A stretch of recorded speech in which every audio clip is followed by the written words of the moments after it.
Good afternoon. Thank you. Thank you very much. Welcome to the Ideas Festival. Thank you for being here. I'm Eric Motley, and I'm one of the vice presidents here at the Aspen Institute. And I'm in the division called Institutional Advancement.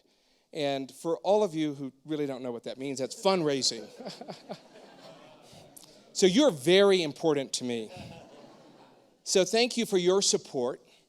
Thank you for helping us to live more fully into our mission by supporting the work we do. And the work we do was started 70 years ago here in this open meadows. Walter Pepke came here with a very big idea. And that idea was to create a large convening so that business leaders and artists and educators and citizens could converse about the important challenges of society. And he had this great Aristotelian message. How do we work together to help quicken the making of a better society? That's a conversation this evening.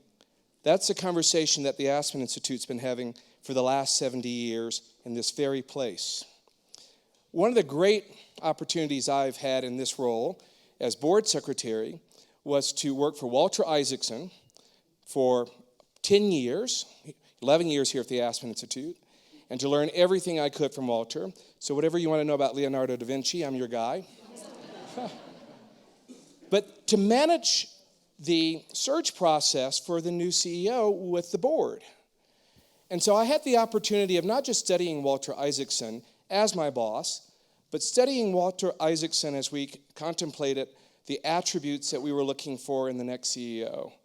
And the search committee of the board defined those attributes very thoughtfully. But one of the core attributes was identifying an individual who could help continue the conversation and the dialogue that Walter had created and sustained as we think about ways today, the challenges that we have to continue to confront those challenges with the attitude of finding and making and creating a better society. So I can't think of two better individuals who have brought the Aspen Institute into the 21st century with great vision and with great focus than Walter Isaacson and Dan Porterfield.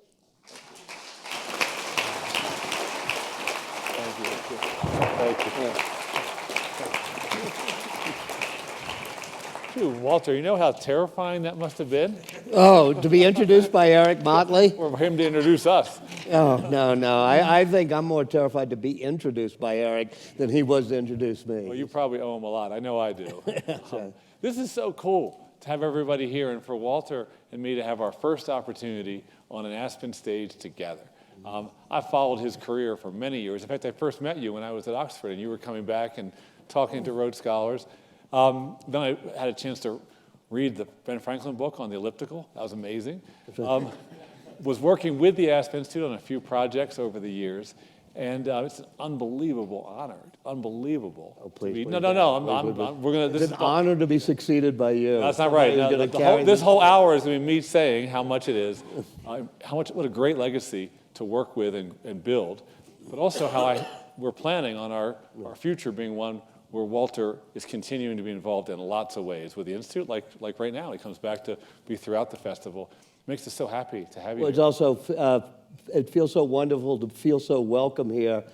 You know, what Dan has done is taken this explosion we've had over the past 15 years, and we're going to talk about it tonight, but he's institutionalized it. And institution is a word that Dan and I talk about a lot, because when I joined the Aspen Institute, I didn't think about that word that much. Yeah. But then I realized an institution is something that's existed well before you were born, and will exist well after you come. And to be able to institutionalize things the way you have, both at college and here, thank you. Well, thank you. Thank you. I really love institutions and the role they play in American life.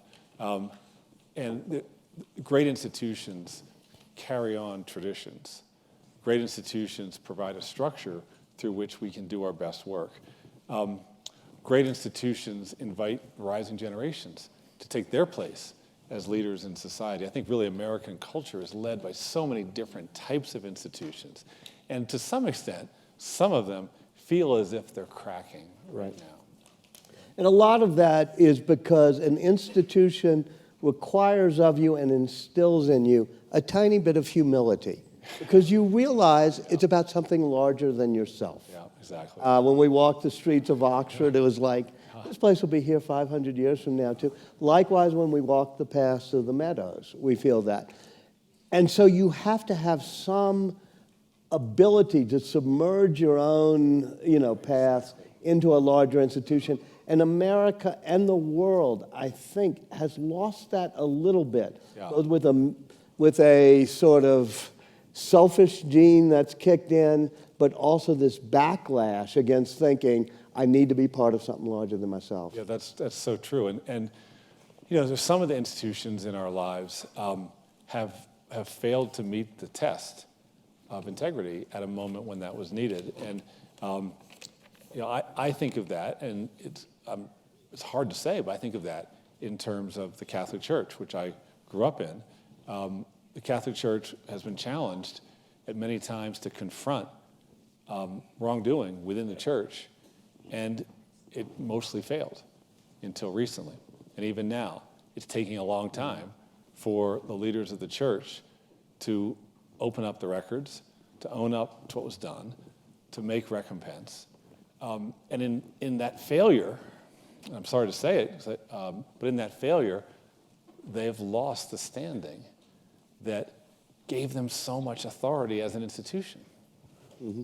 We've had authority in institutions, and 3 years ago when I gave what would be my last opening to the Ideas Festival talk, despite David Bradley trying to make it into a night of humor with me and Jeff Goldberg, I wanted to give a serious talk because Trump had not been elected, the election hadn't happened, but I realized that the era of globalization had ended and that we had messed it up a bit, meaning we have in institutions that, whether it be Davos to Aspen to Time Magazine to Franklin and Marshall even, and I think it's because we did not have people feel included. Yeah. That there was a prosperity that came from free trade, a prosperity that came from technology, a prosperity that came from immigration, but that prosperity was not inclusive. And I'd like to turn it back to you because I think that if we have to save institutions, there's a lot we have to do. We have to be more honest. We have to be more transparent, whether it's the Catholic Church or the mainstream media. But also, I feel one of the things you're leading us into in this next wave at the Institute is being more inclusive. Absolutely, absolutely. And we all learn to be more inclusive in our own families, our own relationships. The people that we encounter in work who maybe are younger than us or new to the field, we include them, we reach out. Institutions have to structure inclusion into our work. And, really for the country as a whole. As David Brooks said earlier today, we're experimenting with becoming the first multicultural democracy in the history of the earth. And that is a process of political, social, economic, educational, and values-driven inclusion. Right, and it's something we've experimented with since about 1770s because it was the thing that brought America most into a new age, which is we were going to be a ethnic, multiracial, and bring people together.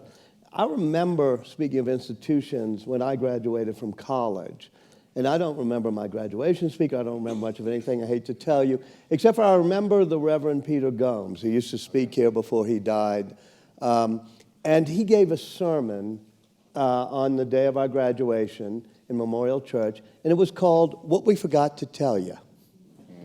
And he said, when you came to this institution, we told you it was a grand institution, and that you were very fortunate to be part of a select few, to an elite. And then when you got here, you became more and more exclusive in the realms, and you were told you were part of more exclusive realms. And he said, what we forgot to tell you is that it's not about exclusivity. In the end, you're going to be judged by how inclusive you were. Yeah. When I was at Georgetown University for 14 years or so of work as a faculty member and as a senior vice president for strategy, we developed a number of ways to expand our financial aid budget. And the president, Jack DeGioia, who's still the president, had a beautiful vision for the power of inclusivity to enhance the learning experience of all students. And then when I went to Franklin and Marshall College, we really worked pretty intensively quickly to triple the financial aid that we had, and then to triple the percentage of low-income students, students of color, immigrant students, rural students, everything tripled. And the school became stronger academically, stronger, better conversation, better arguments, more interesting place. But even in the numbers, just stronger, just academically stronger. And I think that's part of it, is that inclusion if we adopt the logic of inclusion, and I mean inclusion broadly, we open ourselves to the talents that people have. That unlocking of talent is what America's supposed to be all And a about. lot of the populist backlash from Brexit to Budapest to here has been about people who felt they've been left out by what they call the elites and something. And so that can rankle a bit, and then you have to pause and say, wait a minute, they have a point. Yeah. And I think that when we look at the challenges facing the world today, it's the backlash against globalization, trade, immigration stuff, but it's also the backlash against institutions. And part of it is that people do not feel that the pillars of what the West was all about, which is individual liberty, liberal thinking, with respect for each individual, and secondly, for a free market, free mind system, they say, hey, that was good for a lot of people, but I didn't get brought in. And I know you have some plans, I don't know how many you want to talk about financial and economic inclusion. Well, yeah, thank you for offering that thought. I mean, one thing that we're working on at the Institute today is that we have a number of the programs that Walter started that focus in some way or another on solving the issues that affect the middle class or promoting economic development in communities that have been left out, that are underdeveloped, where there's talent, but there's not really institutionalized economic strength. And though we're not ready to announce anything yet, we're working on a really collaborative project that brings together 4 different parts of the Institute. Our leadership programs, which cultivate strivers, our policy programs, which frame and solve problems, our public programs, which do this, which use public convenings to disseminate, to blow out ideas that can be adopted by others. And then finally, our executive seminars programs, which focuses on a particular kind of leader, one leading institutions, especially private sector institutions. We're now creating a proposal where those 4 entities that have been somewhat separated in their own lanes are together going to focus on, for 5 years, on a program in fostering inclusive growth. And by inclusive growth, we mean more economic, educational opportunities in communities that are not experiencing economic prosperity. The idea is that we should grow the nation's economic pie, that it's better to try to grow the pie than simply fight over how it should be distributed. And the belief we have is that there is all this talent all around our country in all sorts of rural, urban, and suburban communities. The Weavers, if some of you were at the opening session, they represent that. There's like, how do we organize ourselves as an institute first to see and identify talent in a wider circle, and then to bring that talent into a philosophy of shared growth, collective growth, in the spirit of renewal of this nation's economic strength and feeling that every citizen's got a shot. And the Aspen Institute's perfect for that. So I have a pause for a second. That gentleman over there is named Robert Mays. He's a rising senior at Franklin and Marshall College. He's operating my Twitter right now under my name. So are you misquoting Walter? Would you take a quick picture of me and Walter right from there and tweet it out? Yes, right. The real question, which we'll have to have Robert answer someday, is Twitter good for society or bad for society?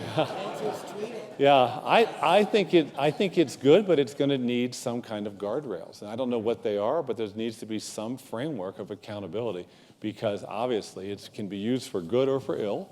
It's a mingled yarn, and it's being used for some terrible purposes right now. When we were growing up and the internet was first emerging, there was something called The Well, which was the first great social media organization.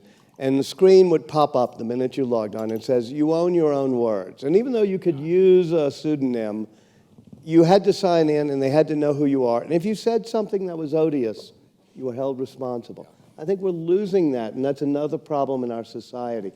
is that we're losing that sense of responsibility. And people are able to say things on Twitter, Facebook, social media, or even online, and it's poisoned our politics so that we don't actually have the common ground that comes when you're physically in Pepka or, Dor Hozier. There's some of the people that are speaking in the festival are such courageous leaders. Like, I think David Leonhardt of the New York Times, for example, or Cecile Richards. These individuals put themselves out there in the public space to offer a point of view. They have ideas, but they're respectful of other ideas. And the abuse and the threats, the harassment, the attempt to silence them that people experience, mainstream leaders experience now, is really beyond the pale. But I don't know what to do about that.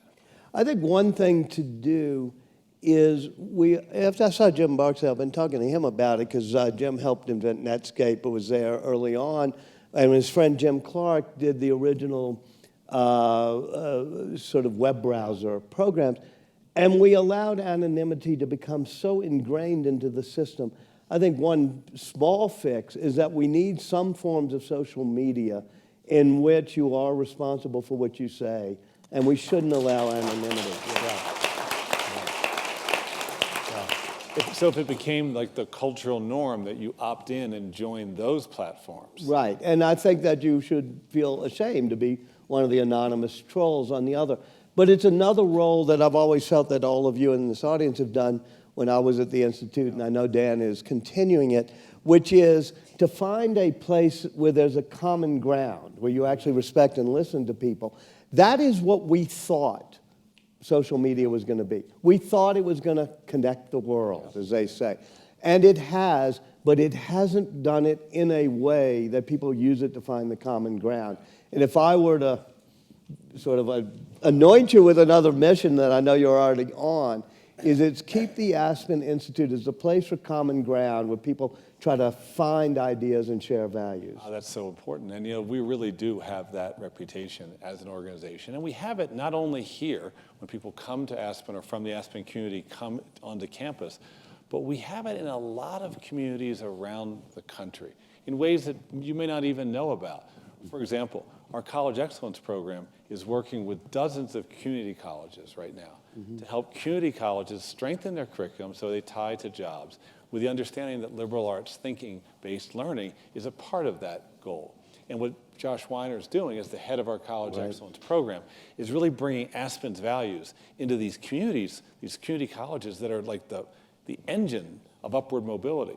I have a question for you on that, and something I was talking to actually the Pritzkers about, which is part of what we're all about here is civility and respectful discourse.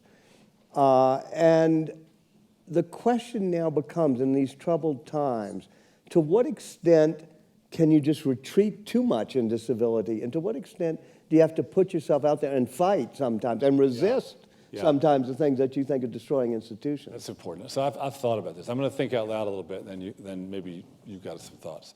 When I was responsible for college campuses, we never took partisan positions, and we won't take partisan positions at the Institute. That's not how we're built.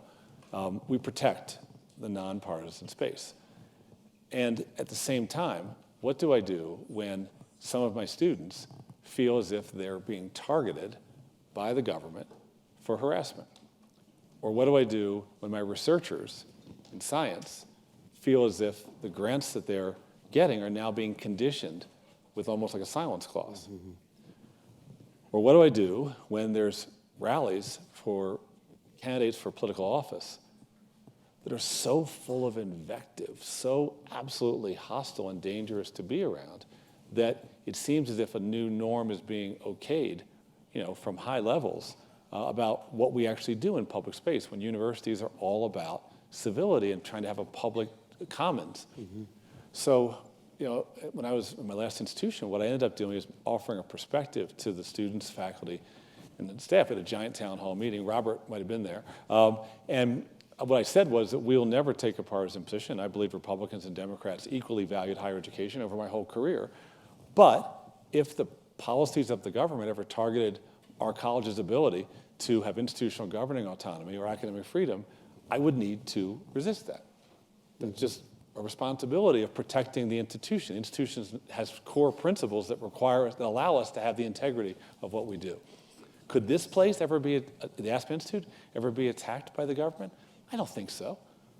But if it did, if we were told we couldn't host a certain kind of speaker, I believe you would want me as the CEO to say that's not right. We won't do that. We need to have our own institutional governing autonomy to govern the discourse in a way that's appropriate to our nonpartisan mission. Could it ever come to that? I doubt it, but institutions I've been involved with, obviously, meaning the press, have been so attacked, and that goes to the core of a difficult problem the press has. I used to be at Time magazine, as to whether we're supposed to now fight back or not. I'm still of the camp that we shouldn't fight, that if you're part of the media, it's not your job in any way to be engaged in any of this. And you have to sometimes take it if somebody's going to say you're the enemy of the people or whatever. But I do think a lot of the press and a lot of institutions feel they have to be part of a resistance or advocacy group. I'm not there yet, personally. I believe that the press has got to, but the press now isn't that way, partly because with the new media, you have to be a little bit more partisan in this digital age.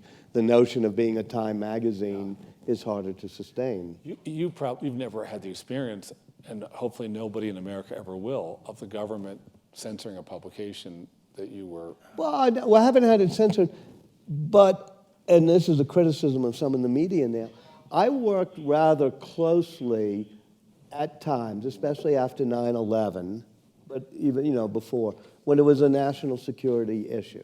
I can say it publicly now, but when Condi Rice, who is the co-chair of the Aspen Strategy Group, when I was at Time and then at CNN, we'd get missives from Osama bin Laden and others. I would send it to her or Steve Hadley, her deputy, and I'd hold publication, and we would then discuss what in this, and she would be very respectful. She would not try to stop us from publishing things.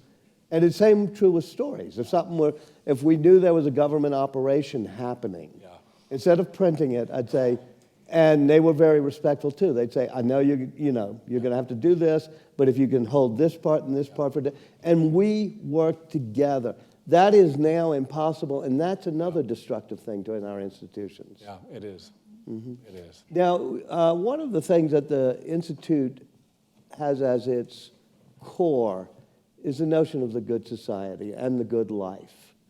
I'm going to tell a quick story, but I know that's something you've been pushing on, because when we talked about inclusive capitalism earlier today with Mr. Fink and Lawrence Fink and Darren Walker, part of it is the notion that with the freedoms we have, there's sometimes great accumulations of power and wealth, but if you don't make it inclusive, it's going to undermine the foundation of capitalism.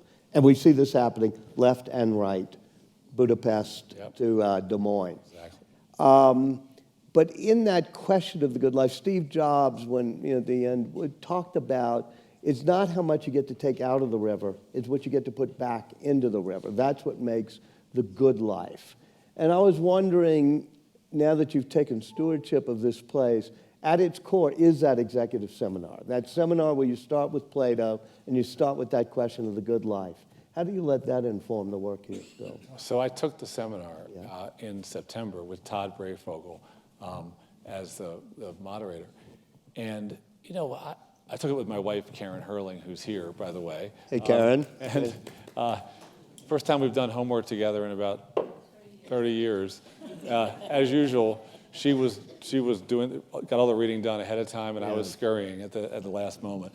What I loved about the executive seminar is that it was an invitation, a challenge, to have three-way conversation with oneself, with the other seminar participants, and with the text. And as you said, we read Plato, Havel, Simone de Beauvoir, The Danger of a Single Story. And in that week of pretty intense thought, reflection, we ultimately were asked to put a spot on a map called the executive compass of where we would fall. And if I remember the compass right, it was sort of the tension between freedom and equality. And I think it was between Community. Community And and individual. Exactly. And so I put my mark there. Karen put her mark a little over there. And a few other friends in it put their marks in different places. I don't know if I would have the same dot 10 years from now. You probably, who knows, right? Our views are in dialogue with one another and in evolution. But what a gift to be challenged to say, where do I stand on these core things? How much equality, how much freedom? Where would I, if I had to draw a line, where would I put myself on that? I think that challenge is really the challenge of engaged citizenship. To be working to have an intellectual, political framework in which we see the world, and then to challenge ourselves to have the actions that align with the values we say we have. That's what's integrity. Integrity is having values, having actions that align with your values. But if you don't know your values, then... And by the way, it comes by doing it in collaboration with people around you. And that's what the digital age didn't do, that type of collaboration where you could sit for 4 days in a room and say, okay, how do we balance equality with opportunity and other things? And that's one of the things I love about the ventures and the projects that the Aspen Institute does in all sorts of groups and contexts. People rolling up their sleeves together to figure out, well, what is the work to actually do here? And then how are we going to get there? How are we going to measure or assess if we've done anything? And if we've done something, how do we take it to the next level, what Rick Braddock calls the journey to scale? And that intellectual work done together, dialogically, I think is really very beautiful. And it's what the Aspen Institute is about. Yeah, and one of the things we biographers know is we have a dirty little secret that we make it seem like innovation comes when a guy or a gal goes to a garage or a garret and they have a light bulb moment and innovation happens. And we know from looking at history, whether it's even Leonardo's work done for the Duke of Milan's court or everything all the way up to the invention of the internet, is that creativity is a team sport. Yeah. It's a collaborative endeavor. First thing I did with the Aspen Institute was 4 or 5 years ago. The College Excellence Program organized about 25 college presidents to come together. And they had all these different ways of having us talk to each other while they were recording it. The goal was to be able to come out with a framework to give boards guidance on how boards should engage with presidents to preserve and strengthen our great institutions. But who would care about that but the Aspen Institute, to call the presidents together? And I remember meeting these community college presidents who were like the mayors of cities of 25,000 people, all the way to people leading military academies, to people leading giant public flagship, to someone leading a little tiny school, 500 students. And it was the Institute that said there's a role here, reflective practice. We need you to come together, talk across the supposed divides of institutional ethos so that we can make some recommendations to the broader community of boards around this country about what higher education needs from its presidents. And you have that in higher education too, which is this divisiveness that is sunk in. And I would say that the biggest challenge of our society today, we've talked about making capitalism more inclusive, we've talked about making the whole social fabric be more inclusive. I think it's healing the divides in our society. And I think those have been exacerbated by the media. They've been exacerbated by the digital revolution. They've been exacerbated by our politics and our primaries and everything else. I like what the Weavers are doing because they're doing it community by community. You had the panel this evening. But Kathy and I, when we left here, I know some of you remember when we first came, and I thought I'd stay 7 years. And after 7 years, Kathy said, "What are you thinking? Why would you?" So it was 8 years, and then but after about 14 years, even Kathy was saying, "You ought to let somebody else revitalize this place." But we decided to go back to New Orleans because I believe community by community is where we're going to have to do the building blocks in this country to weave us back together. Steve Patrick is here, and he brought one of the Aspen Institute programs to Parish Prison in New Orleans, where they're doing a high school. And I realize that the poison that is dividing our society at the national level isn't happening when we're trying to figure out prison reform in New Orleans or how to do zoning or Airbnb or Uber, or for that matter, how to make the city more inclusive in its economy. So, I'm glad you mentioned the Weavers. And David Brooks is doing something really ambitious, and I'm proud to be his partner. Because it's one thing, which is impressive enough, to go out all around the country, sit down, ask people, who are the change makers? And then ask again, and then ask again. And the people, the change makers, don't want to be identified at first because they're humble. And so you figure out, how do I get them to talk to me? Which is what he's done, using his reporter skills back from when he probably first learned this by covering a traffic accident or something. But then, secondly, what David's doing in pulling together all these different people from different parts of the country is he's actually trying to elevate this notion that maybe they have something really big in common. Mm-hmm. He says that culture is when people figure out a good way to live and everybody else imitates them. And David's trying to take local community building at a kind of a level of nationalized idea. Nationalized isn't a perfect word, but he's trying to make it the cultural norm in the country is not the divisiveness we see, but the leadership at the community level that he's witnessing. And the only way we can do that is not for the Aspen Institute to issue white papers and be proud, so look what we learned, but to elevate those voices so that the commonalities among them start to define the way we look at our own communities as the antithesis of what we're seeing at the national level, where you don't agree with me not because of the idea, but because I'm the one that holds it. Mm-hmm. And that is what David's work is really about. And it's a bold Aspen idea. And it was the first big idea that you took on, and I was so thrilled to see it, which is to create a whole new project called The Weavers. Yeah. And I know you got both a lot of support intellectually and from this room financially to say, okay, that's the next big mission. And it goes to right what I was saying, which is being the healing of this country is part of it. And what this country has done well, and I've tried to figure out how it would apply to David and your program, is we're very good at movements. The Me Too movement being most, gay marriage movement, very successful, civil rights movement, back and forth. It wasn't an easy success there. Women's rights movements, voting movements. We do movements well, and we've done it since Thomas Paine stood on a street corner of Philadelphia handing out pamphlets. This should be a movement, the weaving movement, the bring us together movement. It is hard to do a movement that's not sort of a radical change movement, but a healing movement. And if we could create something in our society akin to all these great movements in American history, it would be a Restore America or Weave Us Back Together movement. And if the Aspen Institute, with David's leadership, does that, it'll be built on a foundation of what you've given to us. Oh, that's sweet. Yeah, There's before you clap, I want to tell a story about that, which is Jack Kilby, somebody who was a co-inventor of the microchip. And he wins a Nobel Prize. And the King of Sweden in his white tie and tail says something just like you said. He says, all this digital revolution is based on what you built. And he says, it reminds me of what the beaver said to the rabbit at the foot of the Hoover Dam. I didn't build it, but it's based on my idea. But thank you. So let's open it up. Oh, sure. Yeah. I thought we got to go to dinner. No. Let's open. I don't have a watch. No, we're in great shape. We need to open it up so that people can have a chance to pose a question. All the way in the back, and the lights are bright, so it's hard to see that well back.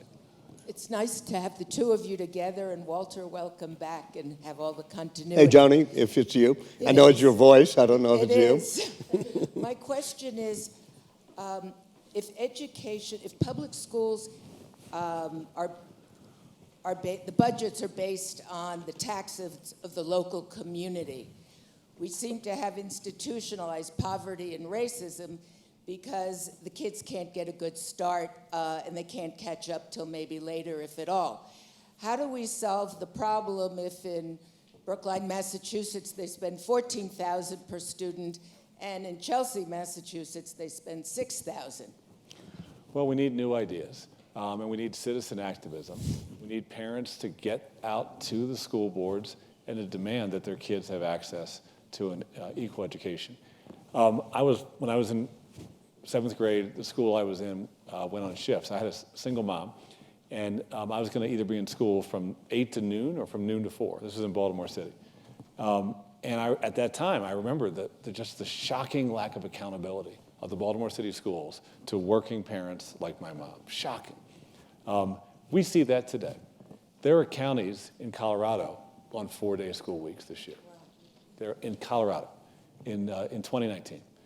And we're going to need, I think, not one solution, but many. Senator Harris is talking about remaking the whole system around which we use property taxes to fund pre-college education. We need something. It's so counterproductive to the country to have the kids of Colorado going to school 4 days a week. Who is that going to help? Like, no one. The fundamental creed of America is that every child deserves a decent opportunity. We have had that throughout our history. In the middle of the Civil War, Abraham Lincoln is creating land-grant colleges. We've seen it happen, and what's happened in the past 30 years is an abomination, which is that our schools, instead of helping equalize the opportunity of any kid born, have made it harder and widened the divide.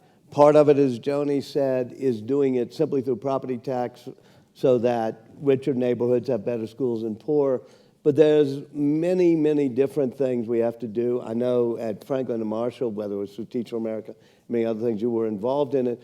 But there's one thing when we went down to New Orleans and after the hurricane, it was, no, let's not just rebuild the school system, let's reinvent the school system. My father went to Lusher High and then McBain and Lusher, right near our house. It was a public school. And when he went to public school and they had just becoming integrated and everything else, people had that common bond.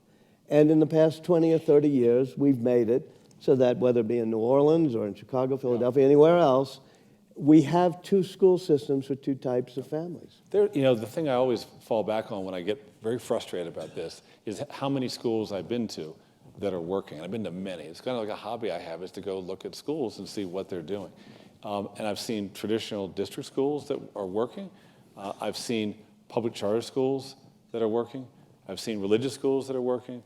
There's a new model that Mayor Shirley Franklin from Atlanta has where the neighborhood gets a contract to take over a district school. It's not a charter school, it's a neighborhood-run school. That looks promising.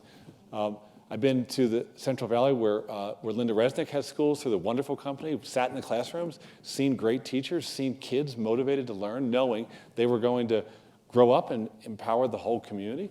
So having seen that firsthand, I know that change is within our grasp. And it will undermine democracy if we don't give every kid the opportunity. Well, yep. Next question. So rule of thumb, you can't call anybody till the applause is over. Also, a rule of thumb at the Aspen Institute is you have to call on the person furthest away from the mic runner. That's right. Because we give them exercise.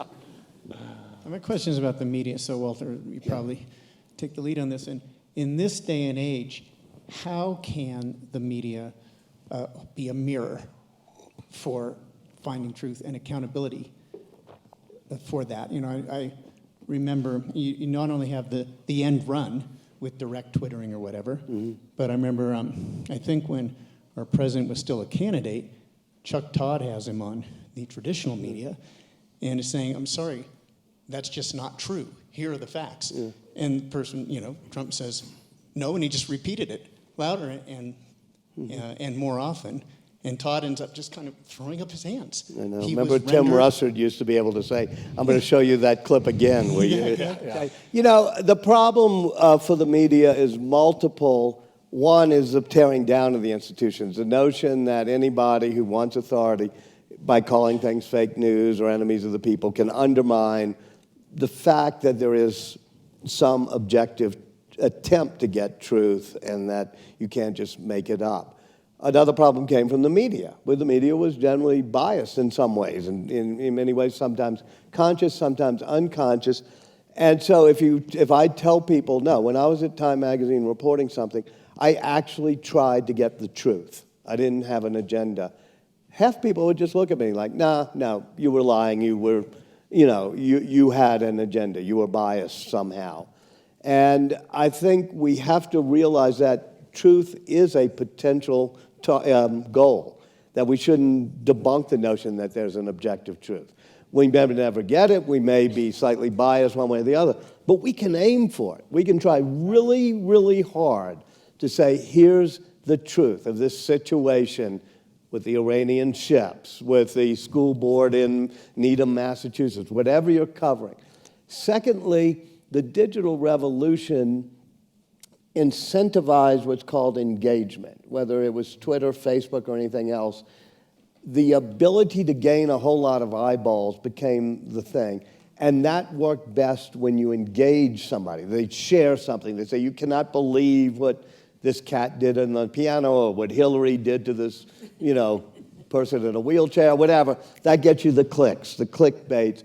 And that engagement incented more divisive and angry media, because I don't know, Cass Sunstein at some point, who's a great psychologist of our society, would say, I taught our daughter a course on this, is why does resentment engage people more than truth does? That's something we all have to look inward, like are we being... And then thirdly, the media got decimated by the business model, which was, instead of depending on reader revenues, meaning you paying for Time magazine, Henry Luce, who created Time, besides having given Eric one of his great lines when Henry Luce came to the executive seminar about businessmen being the great unwashed of America, he said they should come here. But Henry Luce said that if you're beholden only to your advertisers, it's going to be both economically self-defeating and morally abhorrent. I think he meant it in that order for him, that economically self-defeating was even worse. But it meant that you were not going to serve high-value information because you were just trying to garner eyeballs for it. So that's a very technical and long explanation. But to bring the media back together, we have to once again believe that there should be at least a segment of the media that pursues truth wherever it leads them. Secondly, we should be willing to pay for that. And thirdly, we should get off of this engagement in social media where we're trying to inflame people instead of saying, hey, this might be interesting. Now, one thing about Aspen Institute's social media, it never inflames. It always informs, brings light, not heat. You don't follow Eric Motley's Twitter feed, right? I wonder if Eric Motley knows what Twitter is. It's a rock band from the 60s, Eric, yeah. But so, Robert Mays, did you just write a quote here from Walter Isaacson? Yeah, just a few minutes. Uh-oh, I'm going to be hit by the Twitterverse. Here's the tweet. The fundamental creed of America is that every child deserves an opportunity. Walter Isaacson touching on civil activism and recognizing that educational opportunity is essential to a free, just, and equitable society. Robert, I love you, but you've proven Dan's point that you don't inflame people when you do tweets from the Institute. Thank you, Robert. Next question. Right straight ahead. You are right about the microphone. Yeah. I see this country with a great chasm in the world as well between inclusivism and exclusivism. One possible solution to conquer this divide is education. It's not an immediate solution. What can we do now to bring this divide together?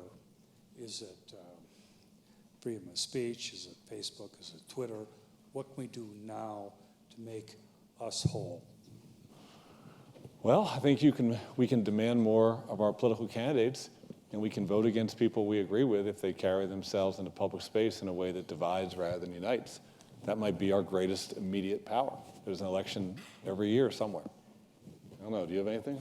I think that's, I will let that be tweeted on its own, because it's exactly right. Yep. Next question. Okay, all the way in the back. Two in the back. Two in the back, yeah. Following on your comment about the press, the interesting thing to me is the country was founded on our desire to have the right to disagree or have a difference of opinion. I mean, that's what got it started in the first place. And somehow we've gotten to the point that when we disagree or have a difference of opinion, we have to make each other wrong. Mm-hmm. How do we get back to the point because again, I mean, the country started on the premise that we would have the privilege of voicing our opinion. And yet we've gotten to the point where we voice our opinion, and if you don't agree with us, then you're wrong. Well, I hate to be the skunk of this garden party, but America has always wrestled with incivility. You have to remember that John Adams put Ben Franklin's grandson in jail because he didn't like what was in the newspaper that Benjamin Franklin Bache did. And we have gone through great periods, and this is why I think it's important to remember this. I think the Alien and Sedition Acts that happened at the very beginning of our country, and you can certainly look at the Civil War and the McCarthy period and the Civil Rights Movement. We have often demonized people we disagree with, and so I don't think it helps to necessarily sugarcoat it. But we have to figure out why in this day and age, I mean, I'm just saying the Civil War and the Civil Rights Movement and other things, when the stakes were huge, why are we demonizing each other, demonizing when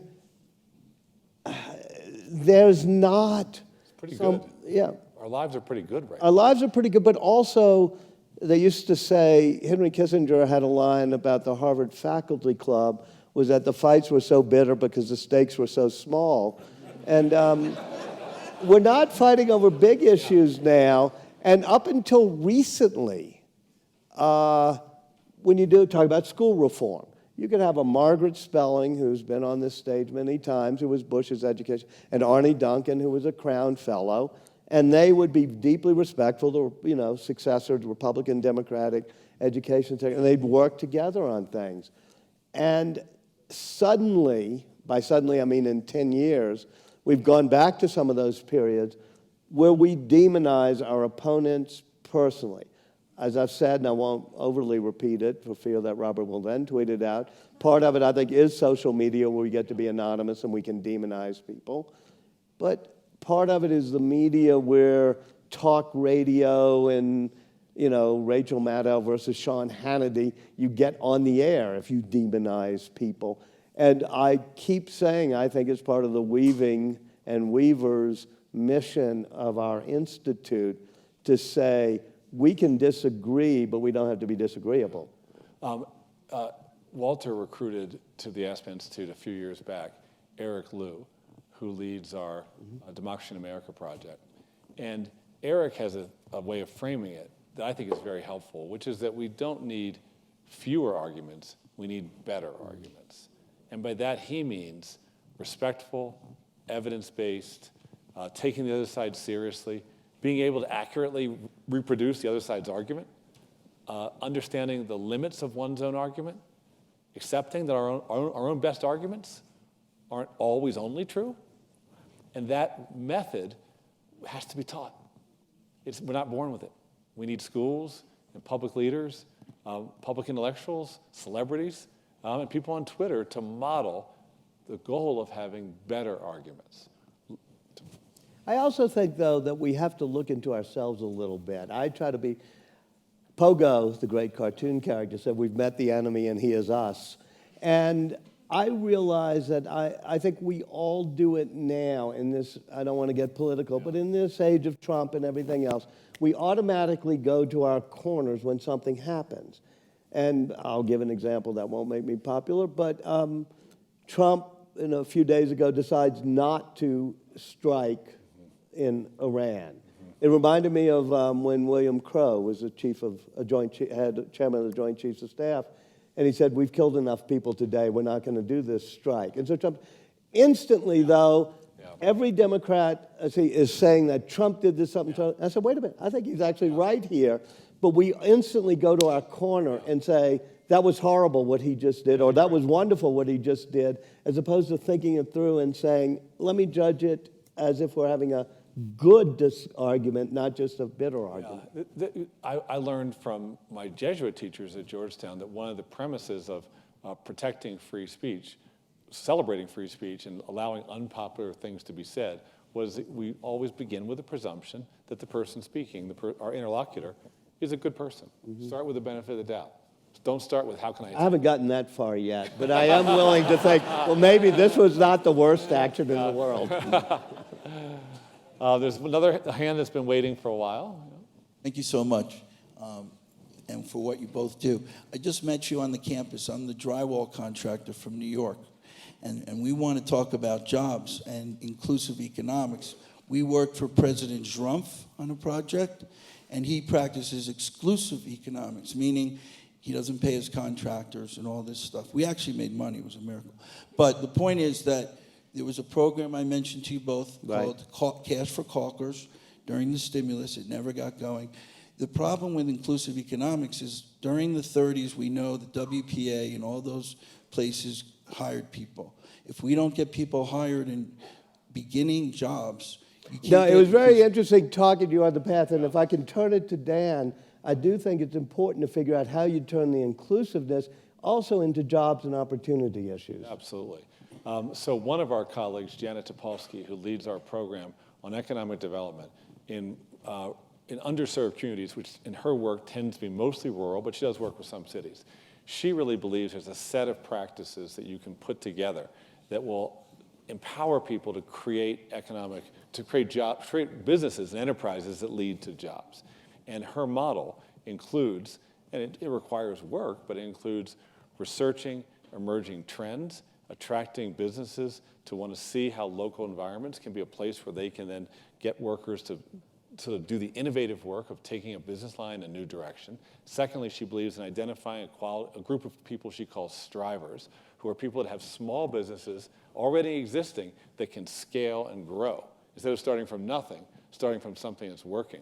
And then a third big principle she has is that it's critically important for people doing economic development in grassroots communities to be able to convene together into a network or community of practice so they themselves can learn from each other's work and possibly create some ventures where companies work with 2 or more communities, not just with one alone. And I think we should also just go right to the obvious, which is businesses create jobs. And sometimes, in our polarized society, we don't realize that those engaging in the growth of small businesses are the engines. When Kathy and I down in New Orleans, we looked at something that's similar to what you did. It's called Uncommon Construction. And Kathy's part of an idea village where we're looking for entrepreneurs, and they tend to be doing nonprofit entrepreneurship. But this kid was doing a for-profit construction company, like a drywall company. But he was saying the more we build and we can create jobs, we're hiring and training carpenters and drywall people from the neighborhoods. And so what Kathy has done is say, it's not only about the nonprofits, but it's doing what Linda Resnick and Stewart does, or I said, I'll give you some of the credit, Stuart, which is business with a purpose, business that decides that they're going to have a mission that's not just a single bottom line, but saying, I'm going to create jobs for people in the Central Valley, people in Central City, which is what Uncommon Construction does. So we have to look beyond the model of just business and just philanthropy to look at this third way that Linda Resnick and Stewart are part of. We have a couple of colleagues at the Institute who are working on different slices of this. Ida Rademacher, for example, focuses on how to help people accumulate some wealth. That's critical. You have to be able to save. Darren Walker made the point today. Nobody's able to save today. How to help people save, how to have businesses incentivized to help their employees save. Maureen Conway is working on how to help build as the entry-level job more of a springboard, a steady springboard to opportunity by dealing with issues like healthcare, childcare, and the need for a living wage carefully calibrated to what that environment you need to raise a family. And I'm sorry. And then the other one I was going to mention was Al Fitzpaine, who you brought to the Institute, who's working in our project on the future of the work, who's really obsessed with how do we develop a system of portable benefits with more people working part-time jobs or independently. How do we decouple a single job from your health care, but allow you to hold your health care as you work independently or move within several part-time jobs? Yeah, I was just going to make sure Fitzpaine got the shout out. He did, which is Senator Mark Warner and others brought it to us. But it's this notion that we have a post-World War II era type of an economy that gives benefits and portability and retirement based on sort of full-time employment that, was at Time Incorporated for like 30 years, and you retire with the gold, retire from here with a lifetime achievement pass or whatever I got. But most people aren't going to do that now. We have to open up work in which the ability to accumulate wealth and the ability to have the security of benefits comes because of your grit and determination, not because you were able to get a corporate slot. Another job? How about right in front, right there? Yes. Mr. Isaacson, you have commented that now our news is more tailor-made. If someone has one ideal, they will be able to just fill themselves with that ideal. Do you see that becoming more worse, or how do you see the media? I think that's one of the deep problems of our society, which is it used to be there was somewhat of a common ground in media. It was partly because of the business and the technology that there were 2 or 3 news magazines. It wasn't that easy to start it. Likewise, there were 3 networks. It was kind of hard to start a network. So if you were a news magazine or a newspaper or a network, you had to appeal to 40, 50% of the people in order to survive. Nowadays, it's narrowcast. So there's 100 talk radio, 100 places on the blogosphere, 100 Twitter feeds to follow. And so people are narrowcast, and they try to get passionate followers. The question is, how do you create a common ground media again? And I don't think there's a simple answer to that. But I think that it's, once again, the pogo problem was it's up to us. I don't know your politics, but I hope you don't go only to a Twitter feed and only to a cable channel and only to a radio show that does it. I hope you try not necessarily just to go to the other extreme, but to find the NPRs or the CBSs, in my mind, that are trying to be the common ground, or the newspapers, or, if I may put in a tout for my old magazine, a Time magazine that's still struggling to hold on. So I wish we could just stay here all night.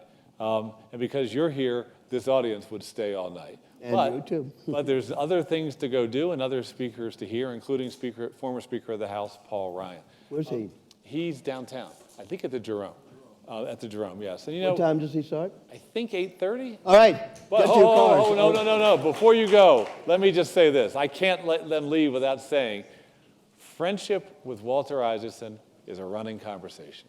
And that's what the Aspen Institute's all about. Thank you, Dan. Thank you. Great. Thank you.